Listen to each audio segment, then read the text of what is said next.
As November 8th approaches, American citizens face the unfortunate prospect of taking part in the worst real-life version of Would You Rather, with most voters grudgingly deciding they'd rather put Hillary Clinton in the White House than Donald Trump. Now, while Hillary does represent the lesser of two evils, many Americans will still feel the need to bathe in antibacterial cleanser after writing Hillary's name on the ballot. But don't lose hope. There is light at the end of the tunnel. And that light is Elizabeth Warren. Senator Warren may have been a regular presence on your timeline since her verbal takedown of Donald Trump. Women have had it with guys like you. Echoing her heroics in the Senate hearing condemning Wells Fargo CEO John Stumpf. Have you returned one nickel of the millions of dollars that you were paid while this scam was going on? But Senator Warren has been a vocal advocate for progressive change for years. And with fingers and toes crossed, reluctant Hillary voters hope that pending a Democratic victory, she can continue to wreak havoc on the establishment and promote the progressive ideals that Bernie Sanders had us all believing in. So what's the best government position that would allow her to exercise this power? Secretary of Treasury. Oh, thank you. Alright, admittedly, there is evidence to suggest that cabinet positions in a Clinton administration have already been tentatively agreed upon. But we also live in a political climate that allows Donald Trump a shot at presidency. So in politics, everything is subject to change. So rather than resting on the assumption that Hillary already has her Wall Street suck-ups assigned, progressives need to be applying pressure and letting Hillary know that she's better off with Elizabeth Warren on the inside of the tent pissing out rather than on the outside pissing in. As we know how that goes. Your definition of accountable is to push the blame to your low-level employees who don't have the money for a fancy PR firm to defend themselves. It's gutless leadership. Damn. So Hillary, if you're listening, here is why there is only one candidate we want for the job. As Secretary of Treasury, Warren would be entrusted to act as steward of the US economic and financial systems and be responsible for ensuring the financial security of the United States. So in layman's terms, do her best to prevent a financial crisis, something that Bush's Treasury, Hank Paulson, failed to do. I look at what is going on having to do a lot with one word, and that is greed.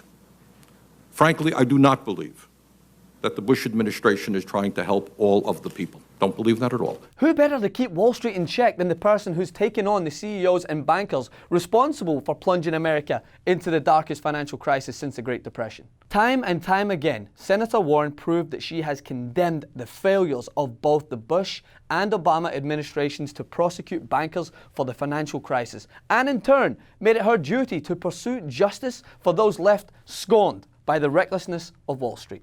In fact, Warren's single-minded campaigning zeal led to the creation of the Consumer Financial Protection Bureau, despite vocal opposition from Republican legislators. The CFPB provides consumers with protection from predatory practices in the financial sector, and without it, John Stumpf's Wells Fargo would have been able to continue taking advantage of customers with no repercussions. But instead, thanks to Warren, Wells Fargo was fined $185 million and forced to pay back defrauded customers. So would this task allow her to utilize the full extent of her expertise?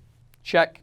But furthermore, as Secretary Treasury, she would oversee the Department of Treasury, a department that's main duties include enforcing federal finance and tax laws, while also advising on domestic and international financial, monetary, economic, trade, and tax policy. More than anyone, Elizabeth Warren understands how the current US tax code is programmed to benefit multinational corporations who for some reason have been exempt from paying what they owe. At Treasury, Warren would be granted greater power to fight the proposed tax increases on working Americans that House Speaker Paul Ryan and Democratic Senator Chuck Schumer have been in talks about passing in 2017. Right now, multinational corporations are under increasing pressure from tax authorities around the globe, with signs that the era of easy access to tax havens may be coming to an end. However, the pro-corporate narrative in Washington warns that if taxes aren't cut, companies will just leave the United States and take their business elsewhere. Come on, mate, really? Warren has said that these companies are bluffing, citing recent activity around the globe as evidence when she noted that, quote,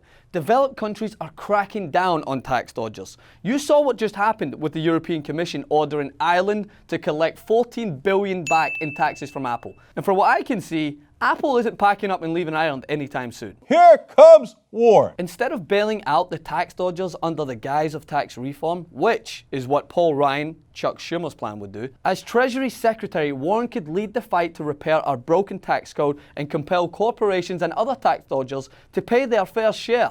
Moving on, her willingness to stand against dangerous and undemocratic international agreements extends beyond solely tax reform, but is demonstrated by her firm opposition to Obama's TPP agreement. I urge my colleagues to reject the TPP and stop an agreement that would tilt the playing field even more in favor of big multinational corporations and against working families. We also need a Treasury Secretary who is fully aware of the economic difficulties facing those at the bottom of the economic ladder. Warren has been an advocate for raising the minimum wage, noting the logic behind a higher minimum wage by saying, if we started in 1960 and we said that as productivity goes up, that is, as workers are producing more, then the minimum wage is going to go up the same.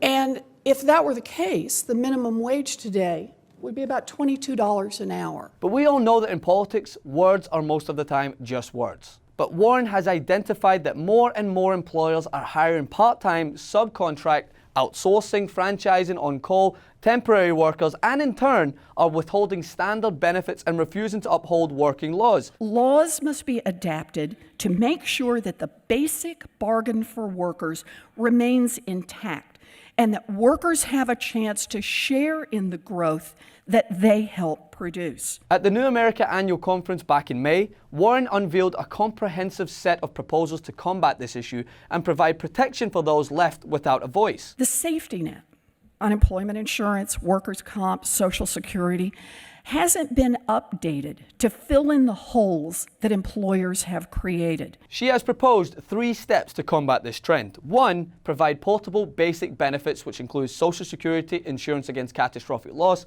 and sick and family leave for, as she puts it, all workers. 2, extend the right to organize a union or other form of collective voice and protect everyone from retaliation or discrimination for exercising the right to join a union. And 3, ease the paperwork burden and responsibility for those administering these benefit programs by allowing unions or other groups to provide retirement saving plans and other benefits to workers at a fair price. And if that wasn't enough to convince you, we also need a Treasury Secretary who will strike fear into those desperately maintaining the status quo. Elizabeth Warren has already made so much noise that Hillary's Democratic donors, or as more commonly known as Wall Street money men, threatened to abandon Clinton if she chose Warren as her running mate. And it's just as well they did. Warren's talents would have been wasted in that role, as she would have been compelled to echo support for administration policies she didn't necessarily believe in. And not to forget, as a final tidbit, Warren's persistent refusal to accept the status quo, condemn the 1%, and fight rigorously for middle class helped her accomplish something thought impossible to anyone steering left. She managed to obtain a compliment from the devil's dinner table itself. Fox News. Do you see Elizabeth Warren right there? She introduced Hillary Clinton. Yeah, she was good. They weren't in matching jackets. The Republicans are very lucky that Elizabeth Warren is not the vice presidential pick, or even the nominee at this point. It is no secret that the lesser of two evils has major flaws. Flaws that make any progressive shiver at the thought of 4 to 8 years of a Clinton presidency. But just as it takes a community to raise a child, let's hope a community can also salvage a presidency. And as long as leaders like Warren and Sanders are included, we at least have a chance at building a community grounded in progressive values that will look out for all of us and not just the privileged few.